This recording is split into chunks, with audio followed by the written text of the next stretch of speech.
ये एग्जैक्टली है अल्लाह से वासिल होना, जो विसिल का दर्जा है ना, है नी? फना के बाद बका, बका के बाद जो वासिल होता है अल्लाह से, वसील का, है ना, वो है अल्लाह पाक तू राजी हो जा। हाँ मैं राजी हूं तुझसे।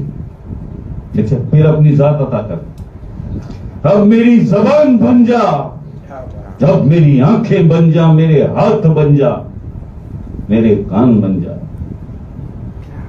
मैं मिट जाऊं, फना हो जाऊं, खत्म हो जाऊं, बस तू रह जा।